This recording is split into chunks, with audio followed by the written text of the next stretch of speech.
নমস্কার বন্ধুরা, আপনারা সবাই কেমন আছেন? আশা করছি ভালো আছেন, সুস্থ আছেন। আজকে আবারও একটা একটু স্পেশাল রেসিপি আপনাদের সঙ্গে শেয়ার করলাম, চিংড়ি মাছের রেসিপিটা। এই চিংড়ি মাছটা রান্না করতে কিন্তু না লাগে মালাই আর না লাগে নারকেলের দুধ, কিন্তু ঘরোয়াভাবে খেতে ভীষণই সুন্দর হয়। তাই বলবো অবশ্যই একবার বাড়িতে যে কোনো স্পেশাল দিনে কিন্তু ট্রাই করতে পারেন। আশা করছি আপনাদের খুবই ভালো লাগবে। তার জন্য আমি এখানে দেখুন 300 গ্রাম মতো চিংড়ি মাছ নিয়েছি, আর চিংড়ি মাছগুলো ধুয়ে পরিষ্কার করে নিয়েছি। দেখুন, চিংড়ি মাছগুলো ধুয়ে পরিষ্কার করে জল ঝরিয়ে নিয়েছি। এবারে এটা ম্যারিনেট করছি লবণ, হলুদ, অল্প একটুখানি সর্ষের তেল দিয়ে, আর ম্যারিনেট করে 5 থেকে 7 মিনিট রেখে দিতে হবে। খুব বেশি সময় চিংড়ি মাছ লবণ হলুদ মেখে রাখবেন না, তাহলে কিন্তু চিংড়ি মাছটা খুব বেশি শক্ত হয়ে যায়। তাই এইরকমভাবে 5 থেকে 7 মিনিট রেখে দেবো, তারপরেই রান্নাটা করতে হবে। আজকে যে সকল বন্ধুরা আমার পেজটিতে প্রথম ভিজিট করছেন, যদি আমার এই রেসিপিটা ভালো লাগে তাহলে বলবো চ্যানেলটিকে সাবস্ক্রাইব করে পাশে থাকার বেল বাটনটি প্রেস করে প্লিজ পাশে থাকবেন। দেখুন, রান্না করব এবার। তার জন্যই গ্যাসের মধ্যে কড়াইটা বসিয়ে ভালো করে কড়াইটা গরম হয়ে যেতে এর মধ্যে অ্যাড করলাম সর্ষের তেল। বেশ খানিকটা পরিমাণ সর্ষের তেল দিলাম। তেলটা খুব ভালো করে গরম হয়ে গেলে আগে থেকে লবণ হলুদ মেখে রাখা চিংড়ি মাছগুলো দিয়ে এপিট ওপিট করে কিন্তু ভেজে নিতে হবে। তবে হ্যাঁ, খুব বেশি শক্ত করে ভাজতে যাবেন না, তাহলে কিন্তু চিংড়ি মাছটা এত বেশি শক্ত হবে, খেতে একেবারেই ভালো লাগবে না।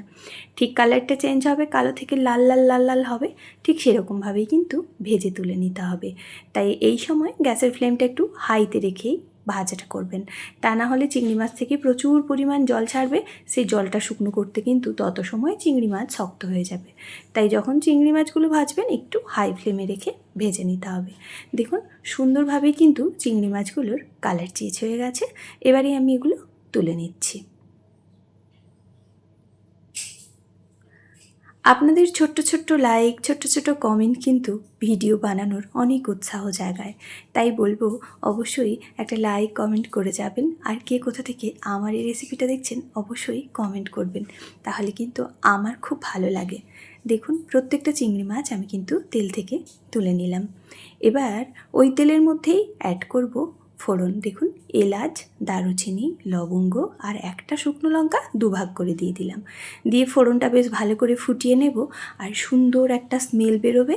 তখনই অ্যাড করব এখানে অল্প খানিকটা জিরে, সাদা জিরেই অ্যাড করছি। দেখুন, অল্প একটুখানি জিরে ফোড়ন দিলাম, ভীষণই সুন্দর একটা গন্ধ হয় তাই। এবার জিরে আর সব ফোড়নগুলো যখন সুন্দর ভাজা হয়ে যাবে, একটা পেঁয়াজ থেতো করে রেখেছিলাম সেটাই দিয়ে দিলাম। আপনারা চাইলে গ্রেটারে গ্রেট করেও দিতে পারেন, কিংবা মিহি চপড করেও দিতে পারেন। এবার পেঁয়াজটা দিয়ে কিন্তু খুব ভালো করে ভেজে নিতে হবে, যাতে করে পেঁয়াজের কাঁচা গন্ধটা চলে যায় আর খুব সুন্দর একটা গন্ধ ছাড়তে শুরু করে।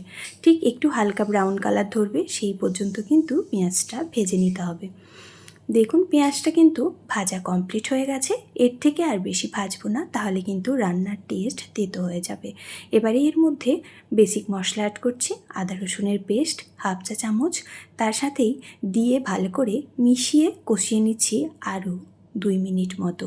2 মিনিট মতো আদা রসুনটা কষিয়ে নিলেই খুব সুন্দরভাবেই কষানো হয়ে যাবে। এর থেকে বেশি কষানোর আর কোনো প্রয়োজন নেই। এবারে অ্যাড করছি দেখুন টক দই। একেবারেই অল্প একটুখানি টক দই দিলাম। আমি এখানে 1 চা চামচ টক দই দিলাম, কালারের জন্য হলুদের গুঁড়ো, ঝালের জন্য শুকনো লঙ্কার গুঁড়ো, আর কালারটা ভীষণ সুন্দর হবে তার জন্য দিলাম কাশ্মীরি রেড চিলি পাউডার। এর সঙ্গেই অ্যাড করব অল্প একটুখানি জিরের গুঁড়ো। তার সাথেই দিয়ে দেব অল্প একটুখানি ধনের গুঁড়ো। সবই কিন্তু আমি এখানে হাফ চা চামচেরও কম ব্যবহার করেছি। টেস্টের জন্য দিয়ে দিলাম লবণ, আর যেহেতু দই দিয়েছি সব টেস্টটা ব্যালেন্সের জন্য অল্প একটুখানি চিনি দিলাম। হাফ চা চামচ মতো চিনি দিয়ে এবার পুরো মশলাটা 2 থেকে 3 মিনিট ধরে ভালো করে কষিয়ে নিতে হবে, যত সময় পর্যন্ত মশলা থেকে তেল না বেরিয়ে আসছে।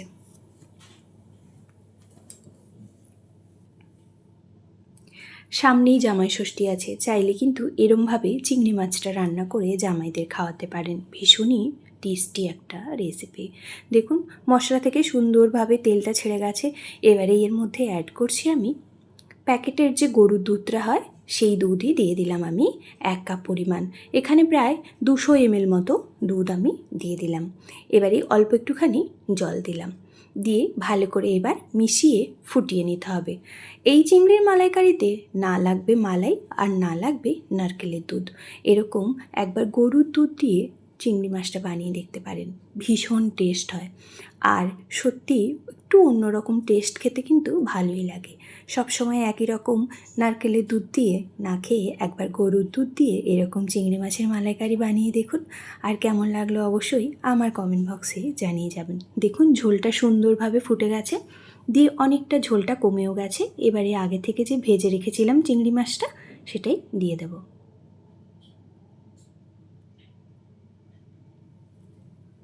দিয়ে কিন্তু বেশ ভালো করে এবার মিশিয়ে নিতে হবে। মিশিয়ে নিয়ে চিংড়ি মাছটা ফোটার জন্য আরও 3 মিনিট মতো ছেড়ে দিতে হবে, যাতে করে চিংড়ি মাছের মধ্যে সমস্ত মশলা খুব সুন্দরভাবে চলে যায় আর চিংড়ি মাছেরও ফ্লেভারটা ঝোলের মধ্যে বেরিয়ে আসে। ঠিক সেই পর্যন্ত রান্নাটা করে নিতে হবে।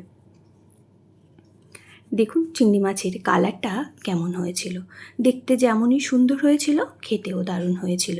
সবশেষে দিয়ে দিচ্ছি অল্প একটু বাড়িতে বানানো গরম মশলা আর দেব ঘি। আর এই ঘি গরম মশলা দেওয়ার কারণেই কিন্তু চিংড়ি মাছের টেস্টটা হবে দুর্দান্ত। আর আপনারা চাইলে ঘিটা স্কিপও করতে পারেন, কিন্তু আমি বলবো একটুখানি ঘি দেবেন, দারুণ টেস্ট হয়।